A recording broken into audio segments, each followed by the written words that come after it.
नमस्कार, जय श्री कृष्ण दोस्तों। इस वीडियो में मैं अधिक मास पुरुषोत्तम मास के अध्याय 3 की कथा सुनाने जा रही हूँ। इस वीडियो में हम 30 दिन के 30 अध्याय की कथा देखेंगे। इस वीडियो में हम देखेंगे मलमास का अपमान के कारण दुखी होना। ऋषिगण बोले, हे सूत जी, युधिष्ठिर के मित्र नारायण ने नारद जी से जो उत्तम वाक्य कहे वह हमें विस्तार से सुनाइए। सूत जी बोले, हे ऋषियों, श्री नारायण भगवान ने नारद जी से जो सुंदर वचन कहे थे वे जैसे सुने हैं वैसे कहता हूँ, एकाग्रचित होकर सुनो।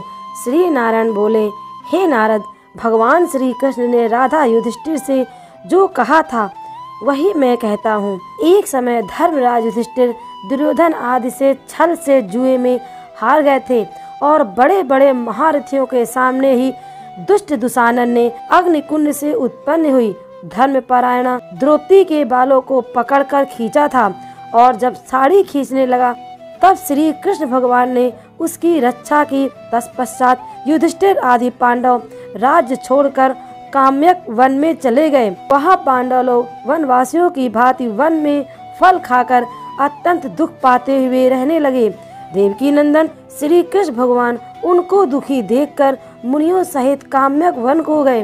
तब युधिष्ठिर, भीम, अर्जुन श्री कृष्ण भगवान को देखकर मानो देह में प्राण आ गए हो, झटपट उठे, प्रेम विहल हो बड़ी प्रीत से मिले एवं नकुल सहदेव ने भी शीघ्र ही उनके चरण कमलों में प्रणाम किया।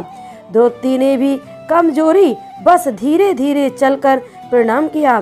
श्री कृष्ण ने युधिष्ठिर आदि भाइयों को रूर मृग के वस्त्र पहने धूल से सने हुए उनके रूखे शरीर और सिर के बाल बिखरे हुए दुखी रूप में देखा और उसी अवस्था में द्रौपदी को भी दुखी देख श्री कृष्ण भगवान अत्यंत दुखी हुए। जब विश्वात्मा भगवान वत्सल भगवान ने धृतराष्ट्र के दुर्योधन आदि सब पुत्रों को भस्म करने के लिए कोप किया तब उनकी भ्रुकुटियां टेढ़ी हो गईं, आंखें चढ़ गईं, करोड़ों महाकाल जैसा उनका मुख विकराल हो गया, मानो प्रलय काल की अग्नि की लपटें उठी हो। दांतों को पीसते हुए ऐसा प्रतीत होने लगा मानो त्रिलोक को अभी भस्म कर देंगे। जिस प्रकार सीता जी के वियोग से संतृप्त होकर श्री रामचंद्र जी को रावण पर क्रोध आया था, उसी प्रकार श्री कृष्ण जी का स्वरूप हो गया। तब अर्जुन श्री कृष्ण भगवान के इस स्वरूप को देखकर भय से थर थर कांप उठा और दोनों हाथ जोड़कर युधिष्ठिर तथा द्रौपदी सहित सब उनको प्रसन्न करने की स्तुति करने लगे। अर्जुन बोले, कृष्ण, हे जगन्नाथ, हे नाथ, मैं जगत से बाहर नहीं हूँ।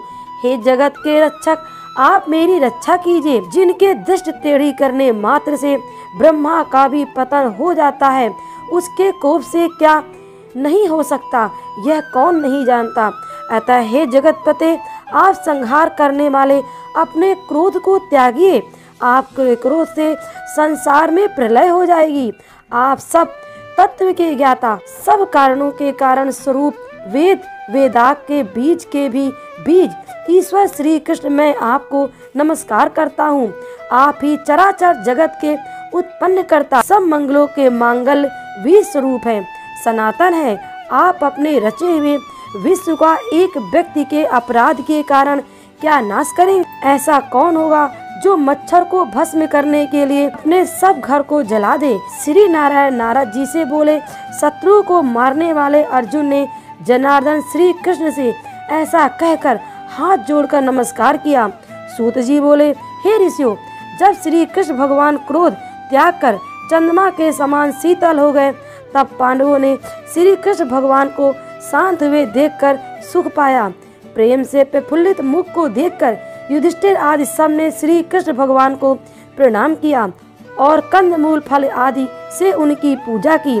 श्री नारायण बोले, दीन बंधु भक्त वत्सल श्री कृष्ण भगवान को प्रसन्न जान। प्रेम मग्न हो सिर झुकाकर हाथ जोड़ अर्जुन ने बार बार प्रणाम किया और भगवान से उन्हीं प्रश्नों के विषय में पूछा जिन प्रश्नों को आपसे पूछा है। अर्जुन के इस प्रकार के प्रश्नों को सुनकर श्री कृष्ण ने एक घड़ी मन में विचार कर मित्र पांडवों और पतिव्रता द्रौपदी को ढाढ़स बंधाकर हितकारक वचन बोले, हे महाराज, हे शत्रुओं के लिए अजय, मेरा उत्तर सुनो। तुमने ऐसा अपूर्व प्रश्न किया है जिसका उत्तर देने में मैं सामर्थ्य हूँ। यद्यपि इस प्रश्न का उत्तर गूढ़ से भी गूढ़ है और ऋषियों को भी अगम्य है, तो भी हे अर्जुन, मैं तुम्हारी मित्रता और भक्ति के कारणवश अवश्य बतलाऊंगा। हे पांडवों, इसका उत्तर बड़ा पेचीदा है, अतः क्रम से सुनो।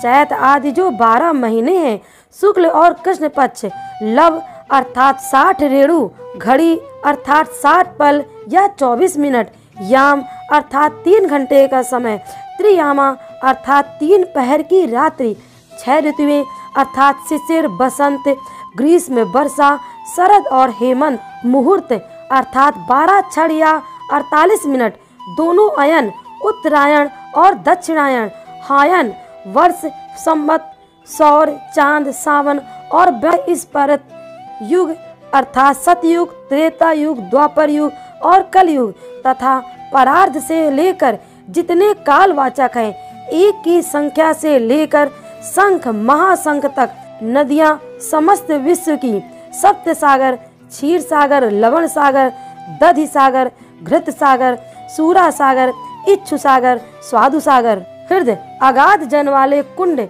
कलयादह आदि प्रसिद्ध कूप, सब विश्व के कुएं, वापी, बावलियां, पल्लव, निर्झर, झरने, लताएं, औषधियां, अनेक प्रकार के वृक्ष, बांस, विविध जाति के पेड़, पीपल, बरगद, नीम, गूलर, परिजात इत्यादि वनस्पतियां, बिना फूल लगे उगने वाले पेड़, नगर, गांव, गिरि समूह, गोवर्धन, द्रोण आदि, पूरियां, पुण्य पतन, ऋषि पतन आदि, ये सभी मूर्तिमान हैं जो अपने विशिष्ट गुणों से पूजे जाते हैं। उनमें ऐसा कोई नहीं है जो अपने अपने अधिष्ठाता देवों से वर्जित हो।